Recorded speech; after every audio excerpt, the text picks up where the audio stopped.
Bets show presented by BetRivers. We are the three-man weave. I'm Kai McEwen.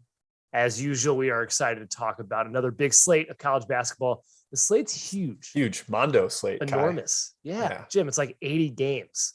That's as many as, well, I guess last Saturday. You don't usually see that in the weekdays. Not since the opening day on Tuesday have we seen so many games during the week. But we're excited, Jim. How you doing? Any takeaways from yesterday? Yeah, I'm wonderful. My takeaway, and there were a lot of great ones from the ACC-Big Ten Challenge, but I'm going with Purdue, man. That team is just a total beast right now. There's a stat that it basically like dropped my jaw to my desk. Goodness, it's really struggling to speak this morning. Jared Burson from ESPN Stats and Info had this. Purdue has shot 39% or better in every game so far this year from beyond the three-point line.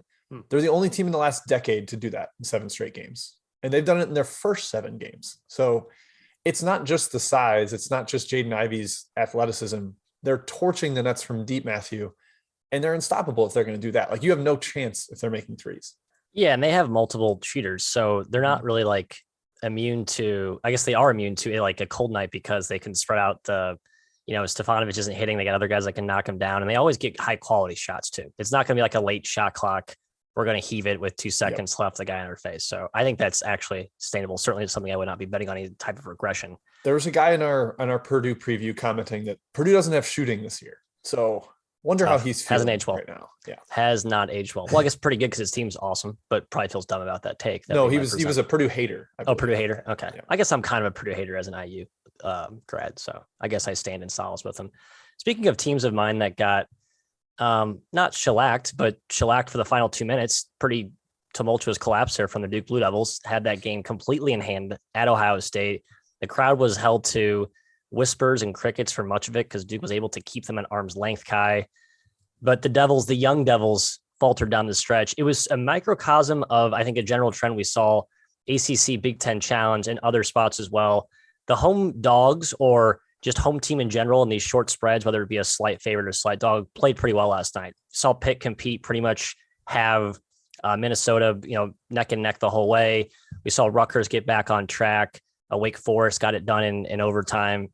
So it just seemed like there was a reinvigoration of that home spot where you just ride that momentum, you stay in the fight. Frustrating for teams, bettors who were backing road teams last night. I'm curious to see if that sustains. But now we get closer to conference season, the magnitude of these games is bigger, more pronounced. Maybe these home courts have some more juice to them. So tread lightly, road bettors. Yeah, how about Syracuse too? Another one. Syracuse, right? Exactly. I mean, even freaking Virginia snuck in if you Virginia, had the right number on Monday night. The other night, yeah. Good stuff. That Syracuse Indiana game was bonkers. 212 points and 2 overtimes. Fun watch. Not a fun 222. 222. Yeah, I'm always nuts. doing math wrong, Jim. You know me. I can't speak. You can't count. We're on fire today. No more takeaways. I want to get started. Let's go with Florida at Oklahoma. Starting us off right. SEC Big 12. Huge matchup today. Best game of the day. I'll say that confidently. Sure. It's over Michigan, North Carolina for me. Matt, I have an opinion in this one. I have a pretty strong opinion. Ooh. What do you see? I don't actually. So I'm going to kick it back to one of you guys pretty quickly. My 2 cents here is that Florida is the darling right now in terms of the media seems to be covering them pretty closely. Their surge and their jaw-dropping defense is the talk of the town, the toast of the college basketball media sphere. As we mentioned yesterday, top 10 in KenPom right now. Florida, you will not have a better chance to sell high on them if you're not a believer in this team or Mike White. We've talked about, Jim, how we're sort of changing our tune. We like what White's done with this team, so we believe it's more sustainable than years past. But if you don't subscribe to that, then now is the time to sell against an OU team with Porter Moser. Yeah, I don't like what he's done this year. I love it. I love what Mike White's done this year. I thought he went into the transfer portal with a purpose. He got a bunch of really good defenders to complement the ones he already had, especially with Colin Castleton as the anchor. And then offensively, he's completely revamped what they've done. I'm pro Florida here. I think they should be favored. Oklahoma's still figuring things out. It's going to be an interesting challenge for Castleton because he's clearly proved he's like a dominant force in the paint, but he's going to have to chase Tanner Groves around. Like, he can knock down threes. He can pull him out to the perimeter. I think Castleton's mobile enough to do that, Kai, so I'm not like freaking out about it, but it's an interesting new test for him where he's been more just like paint bound, just dominant as a shot blocker. Yeah, and the switchability of Florida's other guys like DeRuggi and Fleming, that pick and pop, that pick and roll that Oklahoma loves to run, it's not going to come too easily. They're going to switch everything. And then Castleton, man, Oklahoma hasn't played a true post scorer, a legitimate post scorer. And that's what Castleton is. I don't think there's any answer for him. I just think Florida's wings and guards are going to swallow Oklahoma handling the ball. Florida is their first road game. Usually tough. We just talked about that. Makes me nervous a little home bit. versus road right there. But I'm gonna ignore that, guys. And I'm spoiling it already. Florida's my best bet. Boom. Pick. Yes, there it is. I'll recap the end of the show so we don't let the graphics go to waste down there. Start with a lightning bolt, Kai. I love it. Let's do it. Florida is sitting at pick at BetRivers. Yeah. I'll take it. Gators winning this one on the road in golly. What am I doing? Norman. All right. Next game. Michigan at North Carolina. Big Ten-ACC challenge. I think the Big Ten is up 4-2. 6-2. 6-2. They got 2 wins on Monday night. Yep. I forgot about Monday night. Good call, Jim. 6-2. Will they get another one here, Jim? Annoyed maybe slightly here that the KenPom line was 4. We saw this one open like 1.5 to play 2.5 now. Who do you like between Michigan and UNC? I kind of want to take North Carolina, that home. I mean, Matt just talked about it, how the home has been solid in this challenge. And North Carolina is 0-6 against the spread. I mean, can they just continue that awful spell that they've had so far this year? Maybe.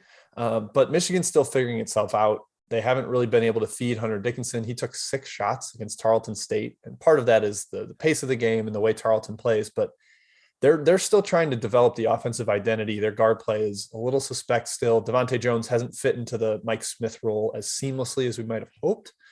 So I kind of like UNC here. I think it's a big spot for them, a huge need a win type of situation. The whole ACC just needs big wins right now. They're 9-27 against the KenPom top 100. 9-27. Not great. So not great, Bob. Yeah, they need big wins. I kind of think UNC gets it done. I would love to get +3 though. So right now I'm kind of holding off to actually bet it, Matthew. Yeah, +3 would be a good key number. It just comes down to guard play. I think both teams have a litany of forwards of various prototypes. Litany on both ends. That one's in the word notebook, isn't it? I wrote down my thesaurus notepad here. Yep. But it's, Caleb Love. He's played really well this year. RJ Davis, a guy that we had high hopes for, has also played very well as sort of his co-pilot there in the backcourt. Kai, who do you think has the better backcourt? Michigan or UNC? Because I think whatever backcourt plays better tonight gets this win. Talent-wise, UNC, but they're selfish.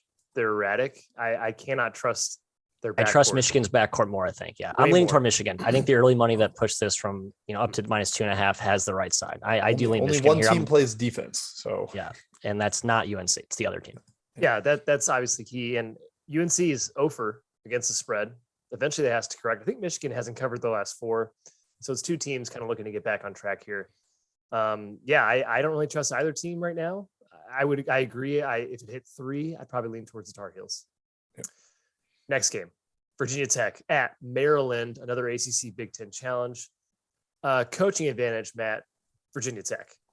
But is Qudus Wahab quite the difference maker in this game against a smaller Hokie front line? Certainly could be. I just think Maryland has their pound for pound the more athletic team. But they're not like a categorically elite athletic team that Memphis is, the same Memphis team that we saw really thwart and bother Vatek in the MTE. Was that Atlanta? I believe that was Atlantis. No, it was in like New York or New York. Sorry, it was in Brooklyn. Newark. Thank you. Might have been Newark, actually. There's too many MTs. Whatever. It was not played at a home venue. It was at a neutral site. Anyway, tonight we'll be playing College Park, Jim. And the Turtle is to be feared at home. I've always respected Maryland's home court. And while Mark Turgeon is sort of off to a rocky start, Kai, you mentioned some of the matchup concerns potentially that they could pose for Vatek. I hate to admit that I'm actually leaning Maryland, but I do. It's at -1 right now. I wouldn't endorse anything higher than -1, but I think it's probably the right side tonight. Yeah, I'm kind of a Virginia Tech guy here, but I don't have the number to bet it. Yeah. I just think like they're kind of in the situation too where they desperately need a win. And Maryland at least got that Richmond one or the big second half comeback in the Bahamas.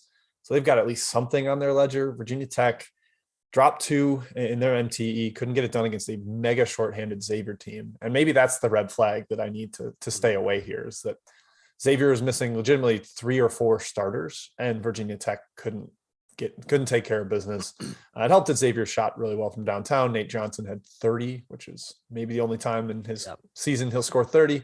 But at the same time, it's the Virginia Tech defense that let that happen. So, Kai, I'm staying away. As much as I want to back Mike Young against Mark Turgeon, I can't bring myself to do it. Yeah, it's amazing too. Xavier is 10 for 22 in that game. Virginia Tech still the third best team in the country, 3-point percentage defense standpoint. So other teams just been shooting like crap against them. Yep. They're going to have to hit shots. I think the spread's pretty right on here. I agree, Matt. Terps at home. It's a little bit of a dodgy situation going against them.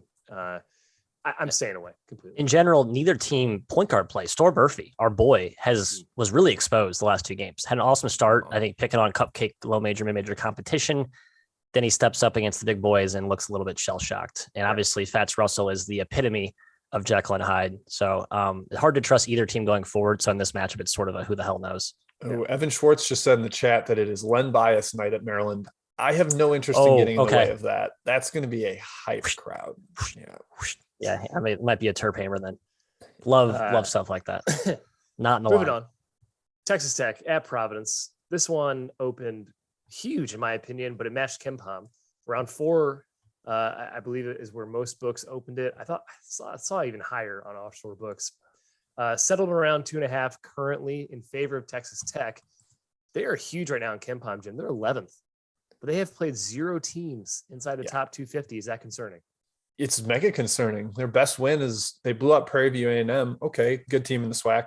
This Prairie View A&M's third game in 3 days, fifth in 7 days, all over the country. They had like gone from West Coast to DC to Oklahoma State to Texas Tech, and that was the end of that crazy run. So I'm not impressed by that blowout. Like, it's just a normal game. The concern here is that Jared Bynum is out for Providence, so the shot creation falls to Al Durham. It falls to Allen Breed. Maybe those guys aren't quite the same level. I mean, Bynum's not great by any stretch, Matt. He's not like a world beater, but you'd like to have him out there. I think both teams get key guys back from illness. I think Kevin McCullough is back for Texas Tech. Justin Minaya, Bryson Goodine should be back for Providence. So closer to full strength here. I sort of lean Texas Tech, but I get why the money's coming in. They haven't played anyone, first road game. It makes sense. Right. And just to underscore the competition of Tech so far, their last 2 wins, both of which came without McCullough. So this will be, if he returns tonight, it'll only be a 2-game absence. Nebraska, Omaha, and Lamar were the 2 teams they destroyed. Omaha was down 40 points in about 2 seconds last night. They're a complete train wreck. Yeah, they made some cute comeback. That team's bad. Lamar has been an injury-ridden team all year long. I just think that their value in the market is really inflated by those 2 wins. And you're right. Now you get to face real competition against a stingy Ed Cooley defense, Kai. I don't know. My gut tells me Tech's the right side, but I think the value, the price is pretty spot on here where the market has it. If Jared Bynum was playing, I'd be on Providence. His absence is enough to make me question their offense a little bit, but this is the first true road game for Texas Tech for Mark Adams as head coach as well. The dunk is a tough place to play. So I'm leaning towards Providence. Even without Bynum, I'm leaning that way at plus 2.5 right now. All right, Jim, I think you're the czar. What do we got from the chat mob? I mean, the chat is hot and heavy today. I love it. We love to see it. We're going to get to all the questions. Hit that like button, subscribe, give the Field of 68 some love here, folks. We appreciate it. First, Matt, I'm going to you from Griffin. A battle in Ohio. Cincinnati on the road off a home loss to Monmouth, headed to Miami of Ohio.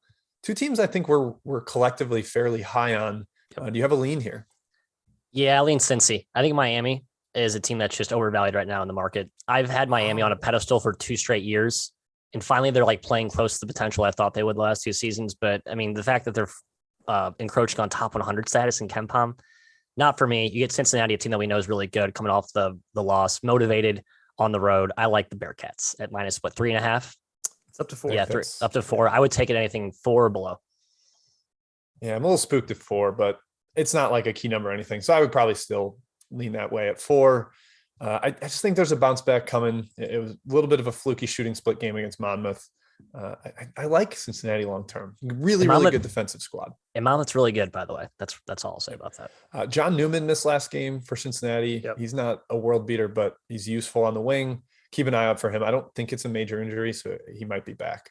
All right, next one, Kai on the extra board. Jordan B asking about Norfolk State headed to UNC Wilmington. Wilmington had to cancel a game or two in their MTE because of health and I think maybe COVID. I don't think it was COVID. I think it was just like collective lack of bodies. Whereas Norfolk State playing their third game in 4 days, flying from Phoenix. What do we think here? Yeah, and I think that's why the Wilmington line's gone up towards now -4. It's heading the right way. I was going to lean Wilmington at the opener. Norfolk's a good team. Don't let the Xavier beat down fool you. They're a very good squad. Wilmington, I have lots of question marks about. I thought they'd come out of the gate a little stronger than they have. Takeo Siddle is still kind of a mystery to me in terms of head coaching. Yeah. So I'm staying away. 4 seems about right. Slight lean to Wilmington because of Jim, as you said, the scheduling from Norfolk currently. If it wasn't for the schedule, I might be back in Norfolk here, but I got to give UNC Wilmington some sizable home. All right, Matt, down to Florida. We're keeping you with the in-state battles. Florida Gulf Coast at Florida International. Anything for you here? Surprised I'm not on FIU here. I've been high on FIU all season. Seems like the market's caught up with my rating, at least on that team. I do lean the Panthers. I think Florida Gulf Coast has some offensive firepower, but I just trust FIU. I think they're a little bit better coach. They have some interior presence this year. My guy, Seth Pinckney, is starting to actually play a little bit more. He's a monster eraser at the rim. And that size should be too overwhelming for FGCU up front. Yeah, I've been low on FGCU, but the talent is absolutely there. They've been shooting the lights out from deep. So hopefully a little bit of regression because I lean towards FIU. Kai in the MAC. Rick Pitino's Gales starting out on the road, headed to Marist. Line is up to 8.5. Is that high, or is that what do you think? That's incredibly high. Marist is the way I'm leaning, and I don't like Marist. But John Dunn at home. Iona is very, very good. They're clearly the best team in that conference, but the MAC is weird. The MAC muck is real. The MAC muck is real. Yeah. A bunch of weird results. This could play to super low possessions. Marist might control the tempo. I definitely lean towards Marist plus 8.5. Yeah, Marist will muck this up, and I think it's going to be. I would lean towards the dog, keeping it within 8 for sure. All right, the Renzo Bros asking about UCF at Auburn. This is probably a close to making the outline game. Pretty solid contest here. Matt, you faded Auburn at South Florida. Are you fading them hosting Central Florida? No, I respect Central Florida. I think after the Miami game, they got my attention. I know they haven't continued that upward trajectory they were on to start the year, but this team's mega talented. In many ways, they might play into Auburn's hands. Like Kai, you look at these two teams, and Auburn's just maybe just a better version of UCF with athletes and length and shot makers of such. But I'm staying away. Number feels a little high to me, but feels high. UCF's going to be frustrating. I could see them giving up like a 12-0 run and be like, well, that was fun while it lasted. So we'll see. Kai, Boston U, a team that has given us a lot of frustrations, taking on another team, very frustrating, perhaps Matt's most frustrating team in the last 2 years, George Washington. Are you backing someone here? I know Boston U's dealing with some personnel issues. Yeah, and I keep waiting for them to matter, but they haven't. They took Florida State to overtime just recently with Walter White being out. They've been playing awesome. You could argue they've looked better than Colgate so far. Their main competitor in the Patriot. And maybe Navy's been better than Colgate too. We'll see. At +2, I can't believe George Washington is not a favorite in this game. I'm leading their way, but again, Boston U's been pretty immense so far, Jim. Yep. I don't want to get in the way of Boston U, and I don't want to back a team that in George Washington, might be the least trustworthy team in the country. You cannot trust them. Trust me. Trust me that you cannot trust them. I've liked George Washington for 2 years now. I know this story. I've seen this movie a million times before. I like the team better this year than last year, but it's still the same. Blowing that lead to UMass Lowell was okay, I'm done with you. I'm over you. Well said. All right. I'm going to holster the rest. We've got more flowing in. I will continue to record them and have them ready for Chat Mob Round 2 coming later. Back to the outline, Kai. Well, Scott in the Chat Mob, funny you should ask. We're talking Wisconsin at Georgia Tech right now. Another Big Ten-ACC challenge and a gross game. Guys, the total's 131. Matt, that seems high to me. Just off the cuff here. I am a little bit surprised at the spread, 3.5 to 4 points. I know Georgia Tech hasn't looked good, but Michael DeVoe should be fully back. He played off the bench the other game. Flu game. Sorry? It was like Michael DeVoe's flu game, kind of, right? Game. Yeah, he had a great game off the bench. I'm surprised by the spread. At home, Georgia Tech, I'm leaning their way. I am too, Kai. I just did not take it because of the flu thing. It sounds like it's hit more than just DeVoe. It's like a couple of guys have been dealing with it. They were down to not many bodies against Georgia Southern. They were down 15 to Georgia Southern, had to come all the way back because of DeVoe's heroics. I just don't want to see Georgia. I'm not going to back Georgia Tech, I should say, until I see their full ensemble of players. And Wisconsin kind of riding high off that strong performance at Maui, Jim. Maybe not a team you want to get in the way of right now.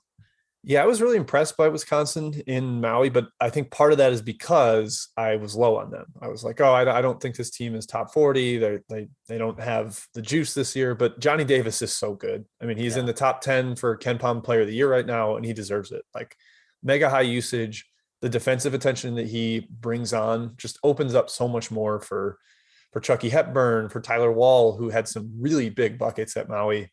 Even Stephen Crowell has been really solid inside. I would probably lean towards Georgia Tech just because I don't think they should be like 7 points worse than Wisconsin on a neutral, but Bubba Parham probably still out. The flu stuff is a question. So I'm going with the stay away here, Kai. Yeah, Davon Smith, one of the guys that was missing last game for Georgia Tech. Hopefully he's back. I just think it's a classic Georgia Tech underdog. This is the first time they're dogs all year. They have not been an underdog yet.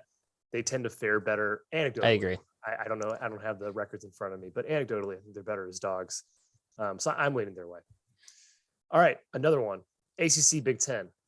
Louisville at Michigan State. And my gut reaction, Jim, and just slap me if you think I'm being silly, is too many points. Wow. Slapped you. Really? The No, spread's come down I don't think you're being that silly. I just wanted to slap you. And Chris Mack's back. Chris Mack back. That's huge. Yeah. That had like weirdly slipped my mind in the Bahamas games that he just wasn't going to be coaching those, right. But they had two very, very strong performances there. Yeah. Started to get things sorted out. I mean, it's been a disjointed, put together a bunch of different pieces kind of team so far, but they've been a lot better. Michigan State's had real turnover issues. Like both Tyson Walker and AJ Hogard have been coughing the ball up at alarming rates. Matt, you can throw Jared West at them. He is a demon on the ball for Louisville. I think that can bother the Michigan State offense, but at the same time, Sparty's defense rules. Like they're up to top. Yes, I think second in the country in adjusted defensive efficiency. Yep. Bingham doesn't foul as much anymore, so he gets to be on the court and dominate as a shot blocker. I'm staying away here. I'm worried that maybe Michigan State is a little more for real than I gave them credit for. Yes, I had this game circled like 2 weeks ago as a team that might be, Michigan State team that I'm trying to potentially sound the fraud sirens on versus a Louisville team that would be getting Mac back, a squad that I'm high on, have been high on all preseason into the early part of this year. But it was pretty impressed with Sparty. You're right, Jim, at the MT. I thought they defended very well with Hall and Bingham solidifying the front court. They have some issues in the backcourt. You mentioned that, but I just feel more confident about this Michigan State team being closer to the finished product sooner than I was expecting. And the Breslin Center, Kai, is rocking when that place gets going. Back to the same point you talked about Georgia Tech, back to what I said on the intro, trying to respect home teams in these non-conference high-profile tilts. Yeah, definitely for sure. I think it's a low-scoring game. So obviously favors a dog there. Both defenses, I think, can stop one another. And Louisville's back-to-back against Mississippi State, Maryland. That was the Louisville version I was waiting to see, those neutral floor wins instead of the Furman loss. They're really good. I think Mac being back on the bench is huge. So I'm leaning towards Louisville right now, +4. It's actually the total 136 and a half. It's been bet up, Matthew. I just noticed that too. I mean, both teams want to play in transition, but I think they're also very disciplined in transition D and will sort of negate that the other way. So I don't know who wins that tug of war at the pace battle. But some folks, Kai, apparently disagreeing with your sentiment that it'll be a low scoring game. That's okay, Matt. Screw them. Screw them. Washington State at Arizona State. We're going to the Pac-12 conference play, folks. Conference play, December 1st. What a world. Assuming no Marcus Bagley here, Matt, still. I think he's for sure. I think Hurley said he is out. He's out. And Noah Williams probably back for Washington State. That's huge both ways. And also, Wazoo needs a good win. They're coming off an Eastern Washington loss, and they have, frankly, 0 good wins in their resume so far. Yeah, that was tough. I mean, I think Washington State was a squad we were hoping could maybe push for an at-large. Losing at home to Eastern Washington will be a dark mark on the resume come March. But conference plays, new leaf, new page. I would be looking to back Washington State if it weren't for the fact that I am still kind of high on Arizona State. Once they get Bagley back, I'll be really in on this team. But now that they have Graham and Muhammad back and just a closer to the full collection of pieces, and they look competent in their MTE games at times as well. So I don't know. I don't think the Sun Devils are like this complete, erratic and disarray team that we've seen in the past. I think Hurley has a decent nucleus here that we're going to start to see some competent efforts from. Excuse me. I think you're being kind to them in the MTE. I probably am. They were not usually good. They were not good there. They had like kind of a late flurry of threes against Syracuse to make that one look a little closer than it was. Loyola Chicago just completely dominated them. I'm not a huge fan. I think Wazoo can get this done on the road, Kai, and a little bit of a bounce back after Eastern Washington. But the line has moved that way. -1.5, maybe for something smaller. Yeah, man, I agree. Arizona State I think they're going to be fine, but Marcus Bagley's huge. He's huge. I completely agree. think he's vital to them. Excuse me. Also, Arizona State's offense has been bad. Like Marion Jackson, who was a 40% career 3-point shooter, is 25% from three. He's been very cold. Just not a lot going right. And Pullman, Matt, I've never been to a Pullman Washington game before, but I assume it's going to be rocking akin to the Breslin. Oh wait, this is at Tempe. This is in Tempe. Excuse me. The curtain of distraction. Yes, that's an error on my part. I still like. It's very scary. I do too. Where is this game? It's on Arizona's home. You looked at a lot of games. Next game. Let's just go to the next one. Wichita State, Oklahoma State. To finish us off before we get to more chat mob questions and then our best bets. Wichita State hasn't looked very good, Matt. I saw them live against Mizzou, and Jim saw them live also. They scrap, they make games ugly, which is what you have to do against an athletic, transition-based team like Oklahoma State. I just think OK State has a major advantage of both ends, and Wichita will turn the ball over, I think, over 20 times this game. Man, yeah, I don't. Wow, 20 times. I mean, you could be right. 20. I don't really trust either team, to be honest. I like Oklahoma State more than Wichita for sure. I know they had a kind of a tough spot there with the game at Oral Roberts, but was not very impressed with how they defended in that game, to be honest. And Jim, the Shockers, while we're not as high on them, they have some fight, man. Even if they're down 15, 18, they're going to keep just punching back. Etienne's going to take. They're a cockroach, man. They are. You cannot kill them. They relentlessly crash the glass. Etienne's going to shoot just abysmal shots. He'll make half of them. The other half, they'll probably grab the rebound. They'll dial up pressure. And sure enough, the game's back to 5, as we saw against Arizona. That's my only concern here about laying the points with Okie State. I do lean toward the Pokes at home, though. Oh, I kind of like Wichita. You like Wichita? Honestly. I just think as an underdog, they're so freaking feisty. And you can beat them up in the paint, but that's not really Oklahoma State's strength. Musa Cisse has been fading out of the rotation a little bit as Caleb Boone comes back and gets healthier and reinvigorated. So I'm not really worried about them getting demolished inside. I think this is just like a back and forth kind of seesaw type game. I'll take the points in that scenario, Kai. Yeah, spread feels high. It's 6 right now. I think it was up to 7 even for a little bit. It just feels like Oklahoma State has the ability to run away with it. They certainly haven't done that quite as much this year as we're used to seeing. And Wichita State eye test for me was just bad. Maybe Mizzou just makes games ugly as well. And I'm putting too much stock into that, but that's where I'm at with the Shockers right now. Slightly in Oklahoma State, but stay away from me. All right, Jim. Chat mob round 2. Gonna have to be quick here, boys. Well, we don't have. We're not in a super rush. We got a lot of games though. A lot to get to. Ray Pius wants to know about Ball State at Western Illinois. Matt, you have been the leader of the Leatherneck cheer squad. Do you think they can take down the Cardinals on the road, who actually showed some promise last time out? Yeah, it was the first, I think, strong game we've seen Ball State play. I know it was against sort of a broken, trying to find themselves Indiana State team, so you kind of have to normalize that result. I don't like laying points with Western Illinois, no matter how good they are. This is like the best version they've had in years. Rob Jeter's doing yeoman's work there. But I agree with the early money, bringing it down from 5.5 to 4. I'll stay away at the current number. If you have to take a side, I take the road Cardinals, Kai.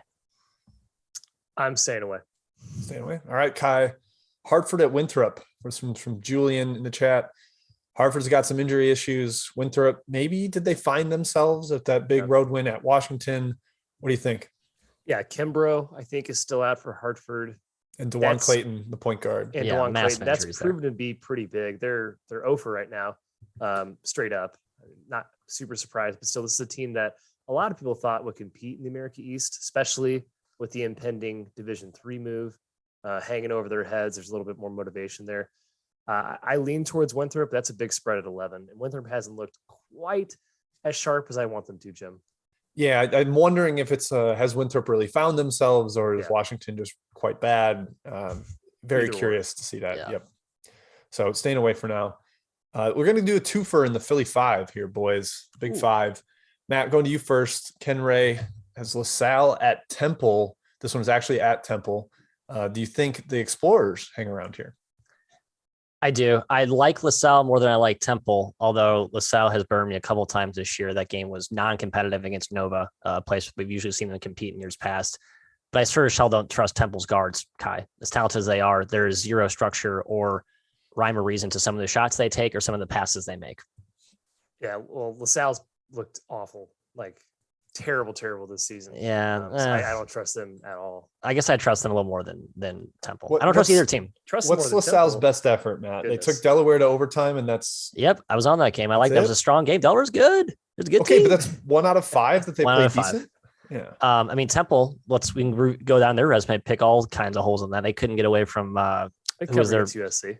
They had them big. Oh, they were down like 25 in that game. It was a bogus. Like Khalif Battle was making left-handed shots with his eyes closed. No, both teams are bogus. Fraud alert for both. You said Delaware is really good. Temple beat Delaware. How about that? Oh wow. Oh yeah, Temple did beat Delaware. Wow. Big transit. Poking holes in my argument. Yep. All right, Kai, your Big Five. We just got this one coming in here. Villanova headed to Penn. They just played it to Palestra. Villanova did so. Obviously, very little to zero home in this one. Penn is too banged up. Just too banged up, especially if Jordan Dingle's out again. I cannot believe that they hung around with Arkansas to cover that game because they're the walking wounded right now. So it's got to be Villanova or nothing. Yeah, my boy Clark Slacker had 25, the freshman guard. Yeah. But Penn is missing its 3 best centers. Michael Wang's out. Spinoso got hurt last game, and Lorca Lloyd has also been out. So it just kind of sets up. I think Villanova can do what they did to LaSalle. It's a matter of whether they want to be quite honest. Sure. And you know, it's Big Five, so I think they'll be motivated.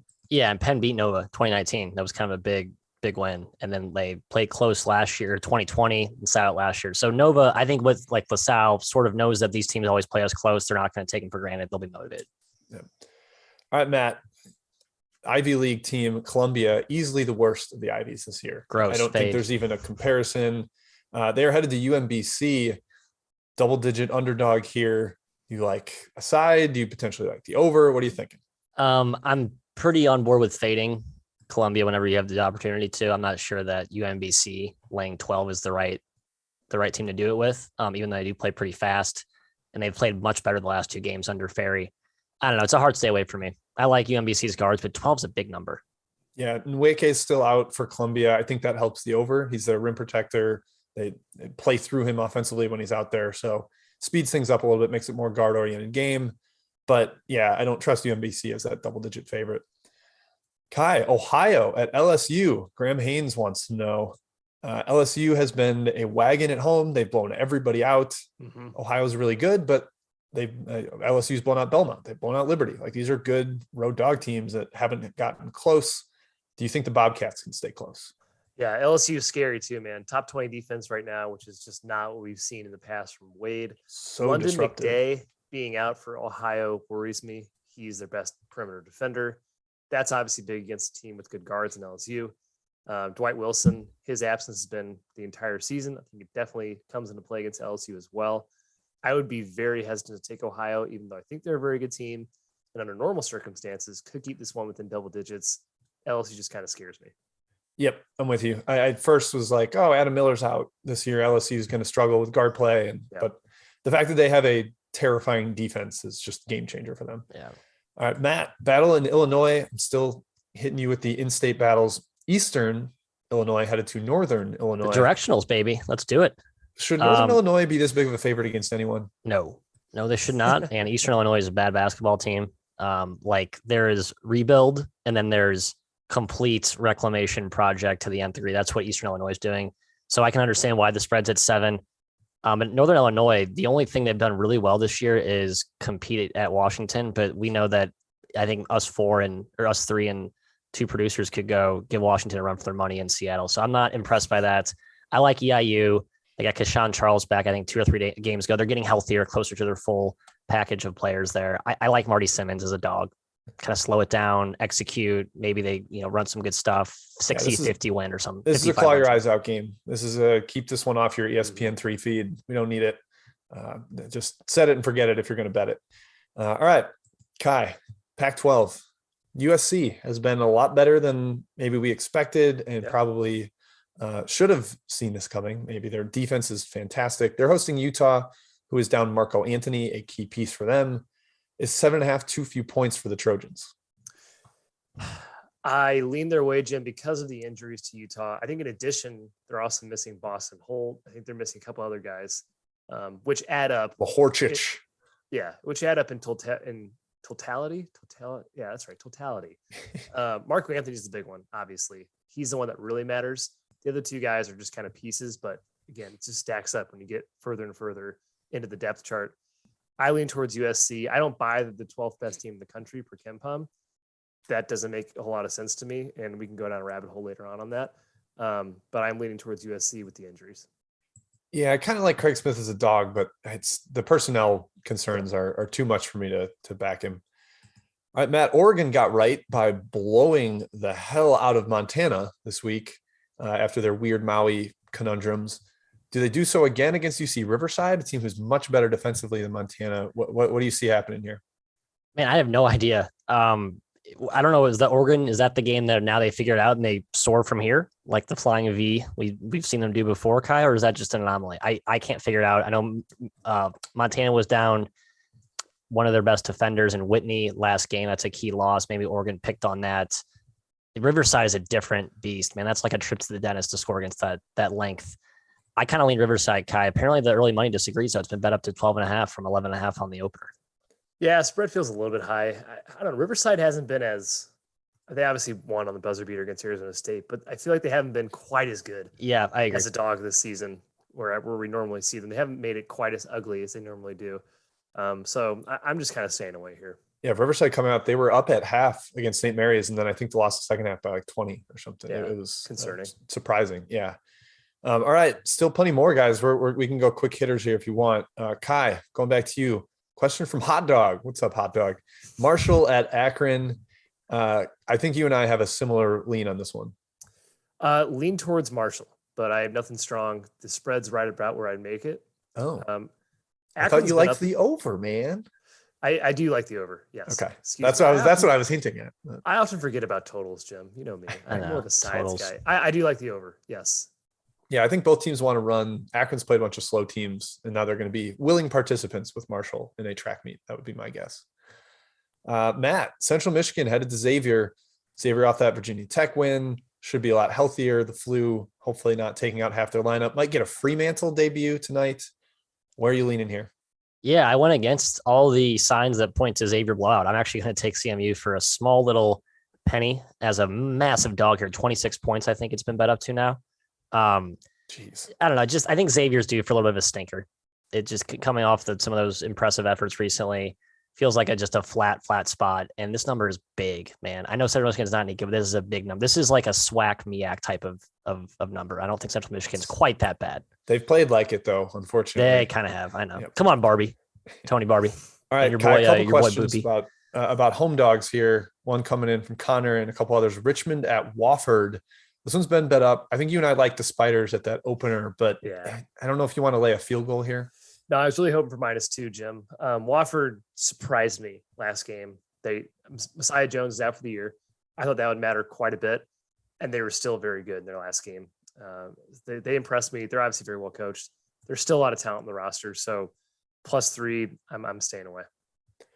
All right, Matt, Alabama State at Dayton. Dayton coming off the big tournament championship down in Orlando, but they've been awful as a home favorite in these bye games. Do you think Alabama State hangs around?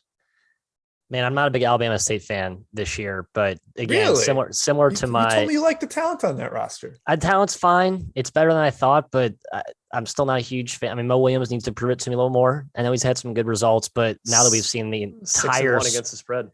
Yeah, but the entire SWAC's are amazing against the spread. The entire MEAC's, I don't know. I feel like this is more of a systemic thing that I can't give a ton of love to Alabama State without recognizing that. I'm looking to fade Dayton here, similar to the Xavier story I just gave on my last pick. Someone asked about the first half, Matt. Do you feel better about that? I think any of these teams, right? Jackson State last night, Jim, we saw with Marquette. Some of these SWAC teams, MEAC teams, I think they're going to run out of gas here toward the end of their non-con. So Pine first Bluff 20 might be minutes, another candidate Pine there Bluff at against Iowa State. Yep, Yep. I agree. First halves, and then they probably wave the old white flag when it gets to double digit second half. Yep. All right, Kai, the Citadel at Asheville.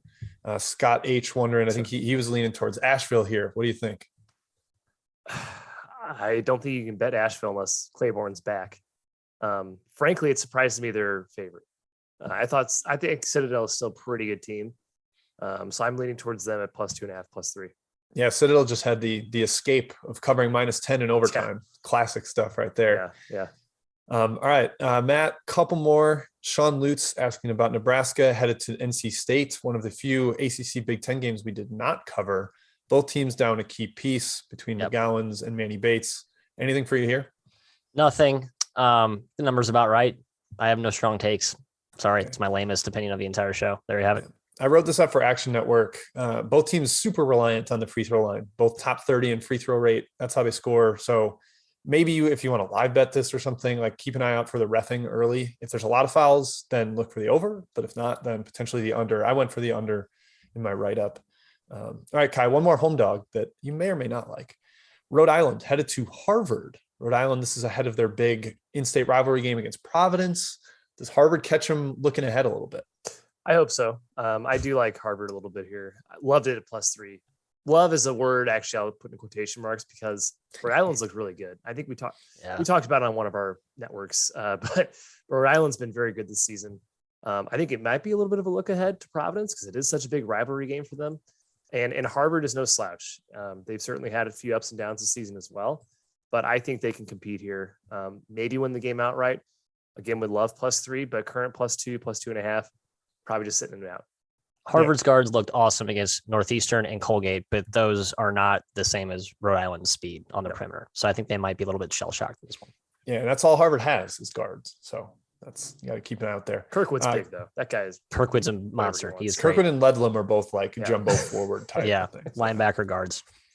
Ken Ray asking about UNLV at SMU. I'll take this one, boys, because I like UNLV as a dog. This one's been bet up a little bit, which surprised me, but I think UNLV is going to be feisty. SMU is in just a world of disarray right now. Took forever to get away from UL Monroe. Did not even get close to covering there. They've been bad in second halves all season. I will take the run and Rebels despite it being their first true road game. So I should be with you on that one. I don't know why I'm not. Well, it's because you're a coward. I am a coward. Maddie, why isn't this Maddie money lines right here? It should be. The chat's asking there's no if there's any possible money line today. The only reason I can say for why I'm not on UNLV money line, why I'm not taking it personally, is because I hitched myself to the Pony Excess wagon for 2 years, and I still have some fond memories of those days. They were tumultuous days, but there were some fond moments in there, Jim, along the way. Some good first half bets occasionally. Yeah. I don't know. I'm with the Rebs today. Take the Rebels, folks. That's all BS. Take the Rebels. It's the right side. Wow. All right. I believe that is it. Yes. I apologize if I missed. Oh, no. Cody asking about Coppin State and St. Bonaventure. Bonnie's off the loss, although they have the look ahead spot to Buffalo. Coppin State was just in Cleveland, then Buffalo, then East Carolina, now back to upstate New York. I think that's a weird schedule spot for them. I would sort of lean towards Bonaventure, but they've been sleepy through first halves. We'll see if the loss to Northern Iowa wakes them up. Yeah, Coppin State 8-2 against the spread. Also, they've been phenomenal. I'm leaning Bonnies. I'm on Coppin like every game, but I'm leaning Bonnies in this one. It's like Coppin's like this close to cracking. I think this is the game where they finally it all sort of comes unraveled and we see a Bonnies by 35. Hope you're right. All right, let's get to best bets. Matt, I think you are leading us off today. I am. I believe the current price, according to my handy BetRivers screen here, thank you to our fine sponsor, is the Southern Illinois Salukis. They're laying 2.5. Opening conference game, fellas, against the Evansville Purple Aces. SIU has been disappointing, to say the least, this year. I remember the first game of the season, they opened up with a bang against Little Rock and then blew that lead. They've been a little bit trying to find themselves since. Conference season is now here. If you asked me what this spread would have been before the season started, I think SIU would have been favored by closer to 5 or 6, depending on how high you had Evansville rated. I like the Salukis a lot. I think you get their best effort today, not the apathetic type of performances we've seen from them so far in the non-con.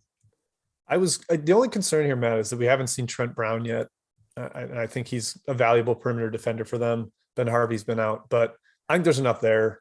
Evansville potentially down Kuhlman. So I'm with you. Salukis. Yeah. Kai, let's go to you. Thanks, Jim. Reminder, my best bet is Florida pick. Florida pick. Go Gators. Do the chomp. Go Gators. Da, da, da, da. Eat 'em All up. right, Jim. What's your bet? Gators. My best bet is from the extra board, Ivy squad, one that I think maybe got mentioned in the chat, but I saved it for now. Brown heading on the road to UMass Lowell. They're a slight favorite, -1.5. Lowell could be down 2 key forwards. Connor Withers has yet to play this year, and Max Brooks has missed the last game and a half with an ankle injury.